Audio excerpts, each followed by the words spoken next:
Hello বন্ধুরা, কেমন আছো? আশা করি সবাই ভালো আছো, আমিও ভালো আছি।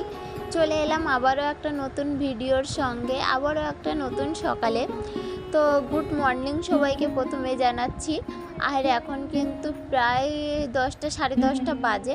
তো সকালের সমস্ত কাজকর্ম আমার কমপ্লিট হয়ে গেছে, মানে রান্না বান্না, তারপরে বাসি কাজকর্ম, এ সমস্ত টুকটাক যেগুলো থাকে সমস্তগুলো কমপ্লিট।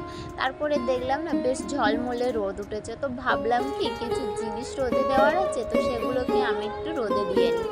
তো তারপরে একে একে বালিশগুলো সব বাইরে বার করে দিয়েছি, যে বালিশগুলো অনেকটা চ্যাপটা চ্যাপটা মতো হয়ে গেছে, কেমন একটা হয়ে গেছে। তো ভাবলাম না এগুলো একটু রোদে দিই, অনেক দিন রোদে দেওয়া হয় না।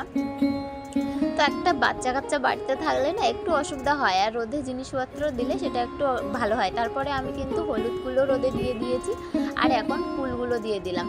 তো তারপরে কুল থেকে একটা কুল টুপ করে মুখে তুলে খেয়ে নিলাম, আর তারপরে চলে এলাম বিকালবেলা। এখন এই দেখো, আমার পুচকি আর গ্রামের একটা পুচকি, দুইটা মিলে রাস্তায় ঘুরতে বেরিয়েছে। কি যে হাঁটা শিখেছে ওরা! এখন বাচ্চাদের ছোট ছোট পা হলে যা করে আর কি। তারপরে এই যে আমরা সন্ধ্যাবেলা দোকানে চলে এলাম, আর দোকানে এসেও তার হাঁটা কম নেই, একবার বাইরে যাই তো একবার ভিতরে আসে। পাপার কাছ থেকে একটা চিপসের প্যাকেট কিনে নিয়েছে, বললাম কি চিপস খেতে নেই, তাও উনি ওটাই নেবে। তারপরে আমি একটু কিছু জিনিস গুছিয়ে নিচ্ছিলাম, মানে দোকানের অনেক জিনিস নোংরা পড়েছিল, তো সেগুলো একটু মোছামুছি করে নিলাম। তারপরে চলে এলাম স্বর্ণকারের দোকানে, কেন কি স্বর্ণকারের দোকান থেকে একটা জিনিস কিনে নেব, মানে ব্রেসলেট আর কি।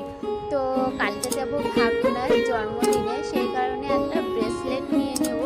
তো সেই জন্য একটু স্বর্ণকারের দোকানে এসেছি, আর আজকে বাজারে আসার মেনলি উদ্দেশ্যটাই ছিল এটা। তো তারপরে আমি একটু ফুচকা খেয়ে নিচ্ছি। তো আমি ফুচকা খেতে থাকি, ততক্ষণ তোমরা ভিডিওটা দেখতে থাকো। আজকের ভিডিওটা এত